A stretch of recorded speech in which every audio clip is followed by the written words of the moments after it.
Hello, everyone, and welcome to the Launch and Prosper podcast. It's James and Alma Curran. We run linchpinfunnels.com, a full-service funnel building agency focused on the recurring revenue framework known as Linchpin. We are doing something a little bit different today, and going forward, we're going to focus on this concept of something that's very human, which is this hero's journey that we all go on for whatever it is that we're going through.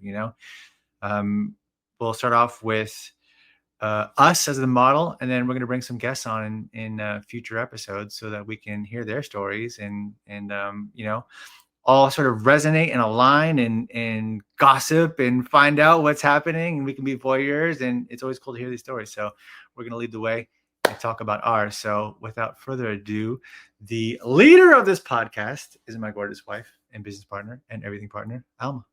Yeah. Hello, everyone, and welcome. We are going to dive right in. And, if there's one thing that we know about entrepreneurship is that it's unpredictable. We don't know what's about to happen. So for us, we've been running this podcast for quite some time now, for about a year or so. Yearish. And we decided to change up the format. We've tried multiple formats, and this one is going to stick for now, right? That is the way of entrepreneurship. This is the way for now. This is the way until there's a new way. Exactly, until there's a new way. So you know what I love? We went from idea to execution within a matter of like an hour. It's like, you know what would be a great idea? Oh, let's do this. Boom, here we are. Mm-hmm. That's what entrepreneurs do. They take action. Yes. And then because we're not afraid to fail anymore, right? Because we failed. We failed enough where we're like, you know what? It's just part of the process. And you read about it in the books, and you listen to it on podcasts like this one, right? And you yourself will hear this a million times. And if you yourself are an entrepreneur, you're going to be like, yep, that's exactly what happens to me all the time. And if you're an aspiring entrepreneur, you're going to have to go through it yourself. Because guess what? We survived 100% of the failures we've experienced. All 100% of them. Let's normalize obstacles. Yes. Yeah. Yes. But before we dive into the topic, I want to know, James. Yeah. I've had this lingering question about me, to see how well you know your business partner, your wife. Oh, man. Out of all the foods that I like, sweet, savory, sour, bitter, fermented, fried, grilled, sauteed, baked. What's my favorite? Literally within the past 3 days, you have said that fermented food is your favorite food. So I feel pretty confident about that. Yeah, look at that. I got ears. I use them, you know. You've been paying attention. Yeah. But literally, you could ferment a shoelace and I'll eat it. Like, I am all about it. Send all your fermented shoelaces to. No, don't. No, don't. I won't eat everybody's fermented shoelaces. But so, I kind of get overboard. Like, yeah. I'm glad you didn't say anything else. Shoelaces is like not the weirdest thing you could have said. Yeah. But anyway, so back to our topic. And I'm curious, what's your favorite food? So drop that in the comments. We want to laugh with you. And I have this cool experiment that I want to start doing going forward. And this experiment, and I'll share more information about it.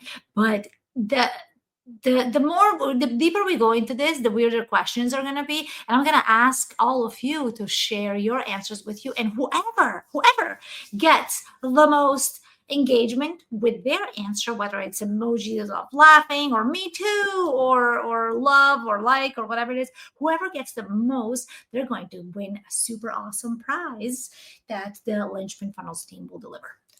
Cool. So right now they should answer the question, right? Answer the question. In the what comments. Is your favorite food? Sweet, sour, savory, bitter, fermented, baked, fried, boiled, sauteed, grilled, whatever it is. Style of food. Drop comments. All right. So anyway, now let's talk about why we're here. Why are we here? Why are we here? Deep question. Deep question. Starting off in Why? the deep end. Why? Why? Why is all of this? Yeah. Around us. Multiverse. So multiverse. Yeah. All right. Well, because you are the linchpin guy, right? James, Yeah. the linchpin guy. We're here to talk about linchpin. We're here to talk about monthly recurring revenue. That's right. All right. And what exactly do you want to talk about? Monthly recurring revenue. Well, let's do the format. Like, Yeah. it's like it starts off with like, what was a problem that you're in? Like, what was the point of drama? Yeah. You know? Yeah. But specifically, you want to talk about the monthly recurring revenue as the way, or how much money is possible to make with monthly recurring revenue, or which level monthly recurring revenue you want to. I'm just thinking how it's a good idea. It's such a good idea that It's a good idea. that we based our whole business on it. We want to bring it to life for everyone.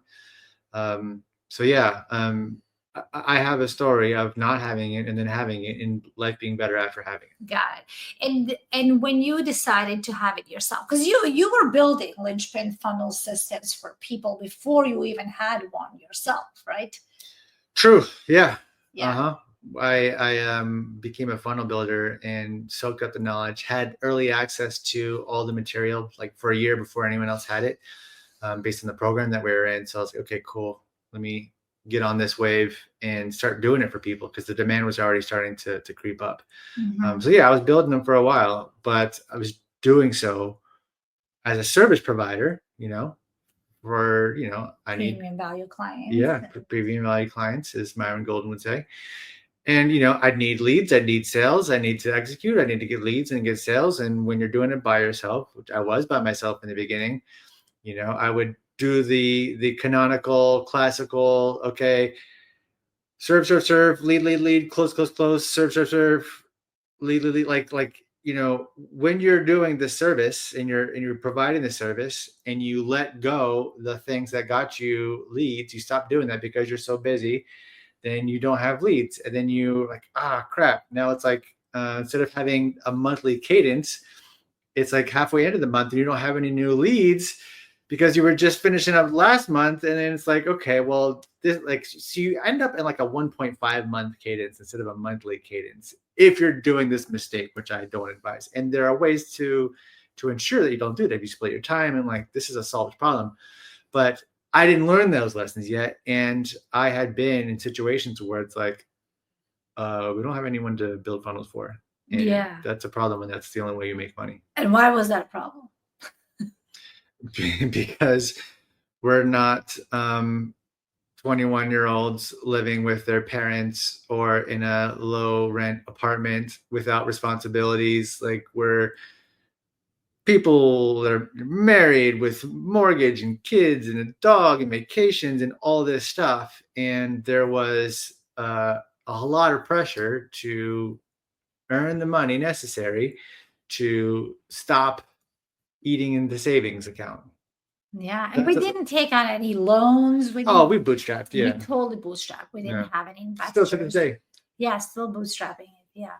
And so that was because there was no money that was coming in from anywhere else, right? Right. That was it. I mean, you had your business. You started before I did, and still have like basically the same clients. So you are an example of monthly recurring revenue, because you just have pretty much 100% re-enroll rate. I do. So I'm pretty awesome. You're legit. And literally just now, I got another message asking me if we can start in May. So really, yeah. Badass. Collecting all the wives and the husbands stuff. You need to. They need you. Yeah. Yeah. But anyway, we're not here for that. So so it was really the money that was the pain, right? Yeah. It's like, okay, this is hurting us, this constant unpredictable premium value client thing. But so many people, they do really well when they sign on a premium value client, right? So what do you think that the problem was? The price of the premium value client, or the amount of premium value clients that you had to take? I mean, yes.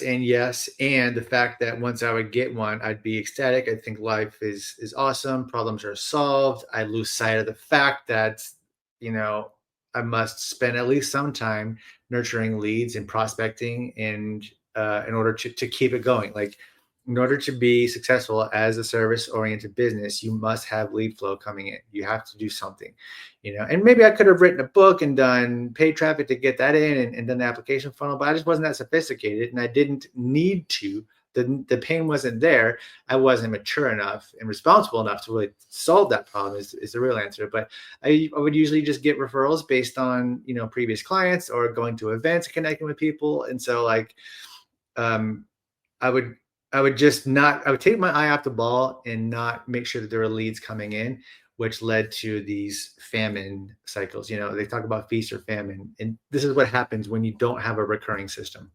Yeah. Yeah, absolutely. And now, what kind of trouble or what kind of problems did that cause for you in your personal life? Yeah, I was hoping you would ask this because it gets gross here. It was bad. Like, you and I were at each other's throats because you didn't feel safe as a woman, because I was not bringing in the money that was necessary in order for all the things to be taken care of. You would see me stressed, and I wear stress out loud. At times, sometimes I handle it more gracefully, but like, I think when you're in a situation where your nervous system believes that like the world is ending and you're in a panic mode, you're not on top of things. Like, I would be jumping and lurching and struggling and getting busy and getting distracted and working inefficiently and checking to see if a DM had come through and being this whole ball of nervous energy. And you would feed off of that and be like, what is happening here? This isn't good. Like, you're kind of going down in flames, dude. And that's you're taking us all with you. Yeah. And then you would feel bad about it. You would beat yourself up for taking us down into the flames with you. Oh yeah. So then I would be like, don't feel bad, fix it. Yeah. And it got crazy. It definitely did, and I'm so grateful for those experiences, because that was the furnace that has forged all of the power that we have today. Yeah. So it was a necessary step on the journey, like personal development wise, which is like when we talk about hero's journey, like it's always the hero's two journeys. It's the person you become during the process that really is the value. It's not really like the goal that you were looking for, right? It's who you become trying to get it. So yeah that was important. But yeah, it was super tragic, and I was working all the time and missing out on events, family events, and not spending time with our daughter, not spending time with you. It was gross. Yeah And then you would feel bad about it. That was a big thing. Did love and attention and comfort, and so it was really stressful but sad at the same time, right? And I was very proud of you for building a business from scratch and bootstrapping it and not going, because we vouched to not go get jobs. So although we wanted to, man, I was like a finger on the speed dial for like, would you take me back? Can we do something? But never did. Yeah. So there was a lot of all kinds of emotions, right? It's not just anger or frustration. It was pride too, and sadness, despair. And, exactly, and love and empathy and everything. It was just a big mix of emotions, right? Yeah. And the funny part is that you were actually helping people get monthly recurring revenue. That's what you were doing. Yeah. So at what point did you decide that it was time for you to, what did it? Well, it was one of these cycles. There was just this pain. And I was like, why don't we have this thing that we have built a business around? Why don't we have monthly recurring revenue? Why don't we have a linchpin? And then I was like, okay, actually, this makes a ton of sense, because then not only have I, crowned myself the linchpin funnel guy, but if I have my own linchpin, I will be able to speak from a place of authenticity and authority that others who also consider themselves experts in linchpin, if they don't have those things, they won't be able to compete with me, because there's a difference between getting people into your recurring revenue system and then keeping them. And unless you've actually gone through and put one of these out there, you won't know what it's like to actually service people and keep them keep them happy and keep them, getting results and paying you. So that was the theory going in, that, if I put out a challenge, I'm going to be able to make better challenge funnels for my clients in the future. And I'll have recurring revenue to keep some stuff coming in between premium value clients. That was it, really. Yeah, and your superpower is really learning. You can learn anything. You have this crazy ability to read a book and like fall and learn from that book and then immediately apply it, and then you're good. You have this also like super humility where you're like, I'm not good enough, or I'm not right, I'm not quite good, or Yeah. but that was the thing. I just remember when you were a long time ago, you got laid off from a job. Yeah. And that was like a Friday. By Monday, you had a job interview where you spent the entire weekend learning, applying, and then going into the interview like a boss. Like it's true, and I gotta toot my own horn there. This was classic ASP. For old school web developers that know that, I had the giant rocks book. It was literally the biggest book that I had on anything, and I just crash course the crap out of that. I built a minimum viable product. I built my own data. I didn't have a database server because this was like the early 2000s. You didn't have local databases, but there was a personal web server thing, and I found a way to get through all of this, construct something that took in data and presented it, and it was something that I had never done prior to that. But yeah, that was a weekend like in our 20s where I just like crash course that thing, went to the job interview on Monday, got the job, and had to do like a practical thing where they actually had me code some stuff out, and it wasn't even a code editor. It was just regular Notepad. So there was no like formatting, and it was crazy. But yeah, I did it well enough, and they're like, all right, you got the job. So that's definitely, that solidified for me the fact that I can take pretty much anything, build a mental model for it, and then transfer it into reality. So that's my superpower for sure. Yeah, and I think that's why you were really good at building it for other people without having it yourself. Yeah. And then when you built it yourself, then you got even better. Right? Yes. Well, I mean, there's just stuff like the funnel is the funnel, but how about the 5-day challenge? How about the presentation? How about the pitch? How about the follow-up sequences? Like all that stuff, it's totally different when you're the star of the show. Yeah. So I can empathize with the people that are going to be on camera, and I know what goes into the slide deck, and I know how to break out your perfect webinar framework into a 5-day challenge based on having done it. We learned from Russell and his programs, and now we apply it and build it for others. So having gone through that myself, I just understood it. Like I built a more accurate, like more finely tuned mental model to then transfer to clients. Yeah. Yeah. And since then, you've built multiple levels of monthly recurring revenue for us and for others. Yeah. Yeah. Once you got some of a good thing, you want more of it, so we found out that just responding to our clients' needs, typically a service provider can add a service retainer where you are there to do something on a regular basis. And so for our premium value clients, we're now providing services at a high level where we're doing conversion rate optimization and funnel tweaks and, strategy and things like that, paid traffic in some cases as well. Yeah. And now that you've done it for us or for yourself, and you've done it for other people, what kind of results would you say you're proud of? I know you're proud of every funnel. I am.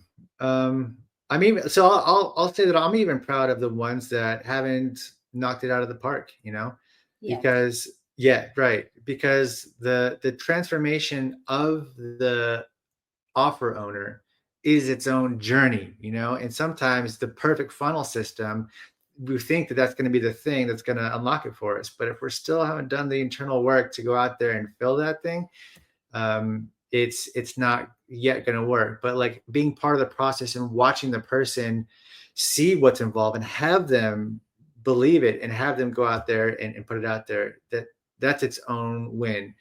But then Yeah, we've gotten a bunch of results, especially recently. I think one of my favorites is You can call them out. well, okay, for Lisa Fost. She's one of my first clients, one of my favorites to this day.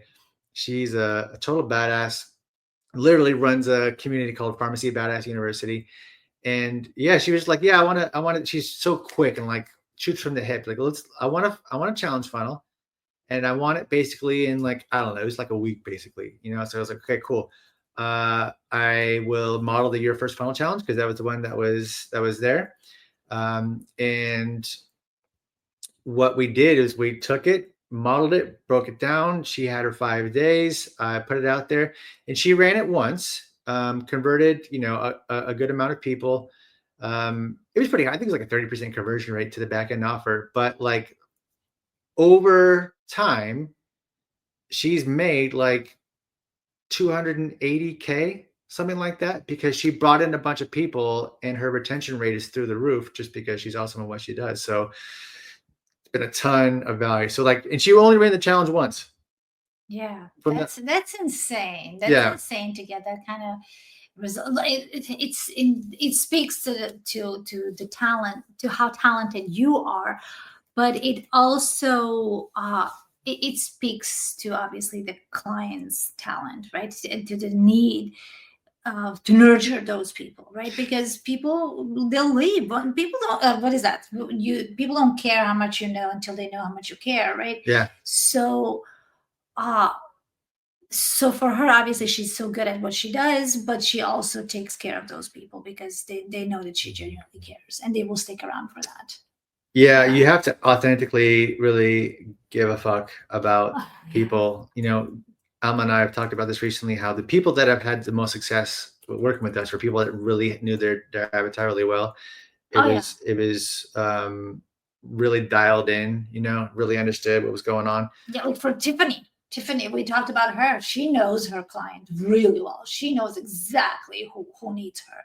Even when we talk to her, I don't know, Tiffany, if you're watching or have watched, just your intimate knowledge of the person that you are serving is mind blowing. It's exemplary. Yeah, yeah. Tiffany Digicep Samples is someone who is right on the cusp of blowing up. We're so grateful to be partnered with her, and we're working on her webinar right now. And she's going to write a book, and she's just such a badass, understands her industry so well. Because she's been in it for so long, Yeah, and yeah, she's been in the mud, and this is why one of the reasons, not to take the spotlight off of Tiffany, but this is why it's so important to know your shit, yeah, to know what you're dealing with. Anybody can have ideas, right? Anybody's like, oh, I've had a million ideas, right? By nature, I'm very entrepreneurial. I'm a terrible employee. I quickly rise to the top, and I'm like, okay, I'm bored. I don't want to listen to anybody. Don't tell me what to do. You're not the boss of me, right? Like, I'm an awful employee, but I've had so many ideas, but most of them failed, right? Most of them, because I didn't spend enough time in the trenches, right? I didn't. yeah. And Tiffany, she's been in it for so long. Yeah, she developed, you know, medical practices for over 20 years, and then did her own med spas, and just understands what's necessary. You know, she's come at it from multiple different angles and different niches, and sees the commonalities, and is put into a framework that's going to transform a lot of people's lives. So Yeah. we're excited Yeah. for her for sure. Yeah. So those are a couple of people that come to your mind. Yeah. Yeah, there's more. Of course, Sean Medlin, we just launched his funnel, and Oh, he just got, you know, his wins. He's now serving his people. He's a badass. Enrico Incarnati just launched his funnel and like crushed it. Just serving his people right now. Like so many wins. Timogen, yeah. Charles, he's a badass. Yeah, we love Charles. Yeah. Michelle Plasinski. Oh, yeah. I love her story because Michelle is an artist, literally a glass blowing artist, you know, and she's a fantastic business person as well. But like, it's someone that's brick and mortar, you wouldn't think would jump into the online world, but she's just taking it, has this membership, and she's just had, like, you can see, like, over time, she's just like steadily added people and retained people, and has this monthly recurring revenue. So it's, I mean, we're going over all these wins, but it just proves that it's a good idea, and you should get you some. Yeah, Sure. yeah, because this is all monthly recurring revenue that's working for these hardworking people, right? This Yeah. is not just like, oh, launch it and go sip, I don't know, pina coladas or whatever you want to sip. But it's really it's working for these hardworking people. Yeah. Yeah, and all these people are experts, and that's really when we decided to. When you're in an entrepreneurial world, you're constantly tweaking. You're constantly tweaking, and you're tweaking your ideal client. You know, in when I worked for Tony Robbins, I at Business Mastery on day one, Tony talks about if you haven't attended his Business Mastery, it's good. It's very useful if you already have an existing business. Personally, I think it's bad. It isn't useful for new people. If you aren't getting money yet, it's probably not the best way It's for you to rough. spend 10 grand. Exactly. But I always go back to that question that he asked: who is your ideal client, and who does your ideal client need to be, right? Yeah. And you can create your ideal client. Oh, it's me 5 years ago. Do you need to be your ideal client right now? Maybe it's not, right? Maybe somebody else needs to be your ideal client, right? And we were like, okay, well, who does our client need to be? Okay, it has to be an expert. It has to be somebody who really knows, who has been in it for a long time. So the names that James just mentioned, these are people who've been in it for decades, and Yeah. they know their shit. Yeah. Yeah. For sure. Another one that I'm excited about is James Klobasa. Yes, he's been in it for a long He's helped time. a lot of people get a lot of results, and so we're finalizing a cool program for him. So excited about that too. Oh, Steve! I mean, he's the OG of his thing, right? Yeah, yeah. That's Steve Cassidy with EOD gear. Yeah. So I mean, to name just a handful of people, and but not everybody can work with you in that capacity, right? Again, because we've tweaked it, who does it need to be, right? Who does it need to be? So we are very, very picky nowadays, especially nowadays, who we work with. So not everybody can work with you in that capacity. How do you help people get there? Because you talked about your MRR, your monthly recurring revenue. So how do you help people create this? For a long time I've done this premium value client thing where we do done for you services, where we basically do 90% of the work. We have this proprietary process, this Linchpin Funnels Conversion Engine, where we map out your avatar, map out your success path, map out your offer, do all this kind of strategy work ahead of time. Then we go through and build it all out for you.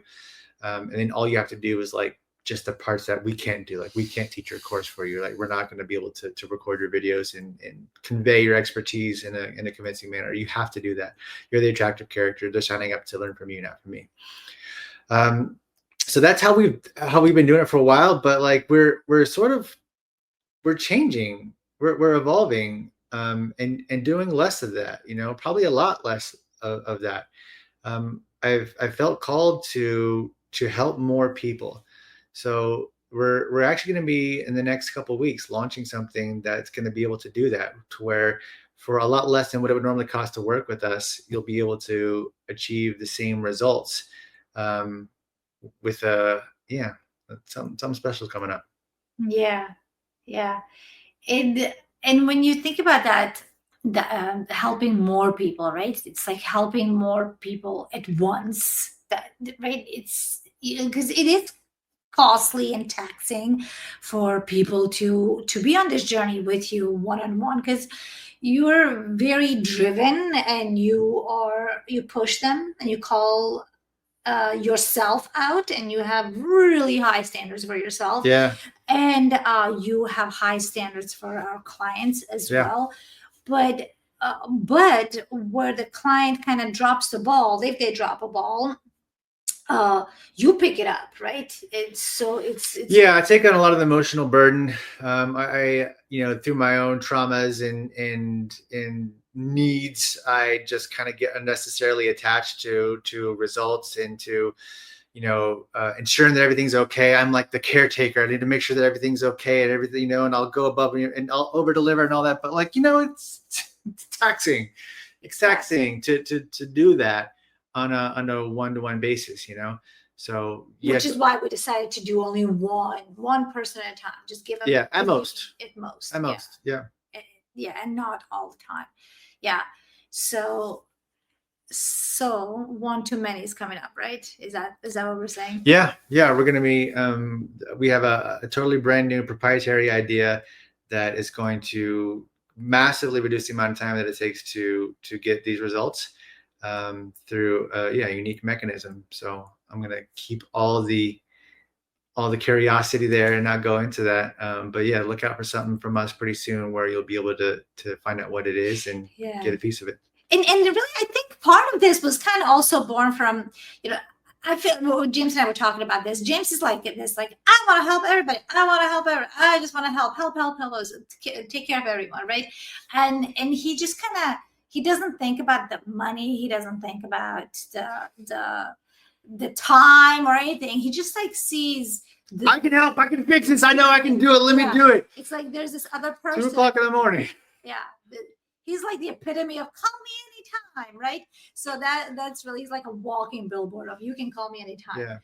And which is so beautiful, right? I mean, and problematic, and I should have better boundaries and whatever. There's no like perfectly, And I'm like this. If you imagine, like I'm just like holding his shoulders. I'm like, nope. That person doesn't mean well. Nope. That's too little money. That's cheap. That's this. They're taking advantage of you. Nope. Because everybody wants to have a piece of that kind of person, right? Mm-hmm. So I'm just like constantly like shifting him.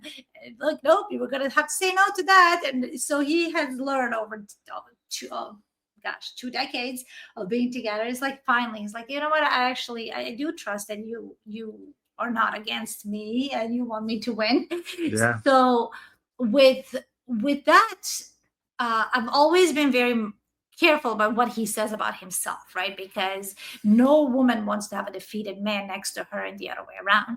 So it's like, okay, what are you talking about? What are you saying about yourself? So even the little things that maybe in the past you viewed as criticism, and maybe they come off as criticism, but he would say things like, "Oh, as a former web developer." I mean, you're not a former anything. Everything that you do, everything that you have, all of your experiences that you have had over these decades of work, whether it was formal education or self-education, that is all being poured into what you're creating now. Yeah. Right. So this isn't, no offense to anybody, but this isn't, I'm a new funnel builder. I'm going to create this MRR. This is a grown man with decades of experience in web development, in obviously funnel building, in copy, design, leadership, management roles. Like we're talking everything, the whole jambalaya, the whole thing is in there. That's why it was such a natural fit to jump to funnel building, because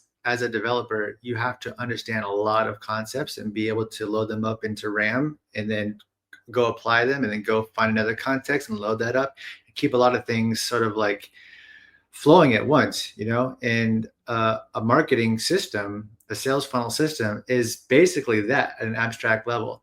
But it's way easier than programming because you're not dealing with the individual nitty-gritty things. You're not writing each individual line of code. You're dealing with these high-level abstractions, and you can go a lot faster and be more productive and effective in the world. So like, I have for decades taken ideas and brought them to life in robust ways that are scalable, fault tolerant, and with a degree of support that is world-class. So that's why I've been able to be awesome in this world. Yeah. And now we get to share your awesomeness in new ways. Yeah. We're gonna bake it into something that makes it more scalable. So I'm really pumped to get that out to everyone. Yeah. All right. Stay tuned, everybody. Don't forget to answer my question at the very beginning of this podcast. Which was? What is your favorite food? How is your favorite food?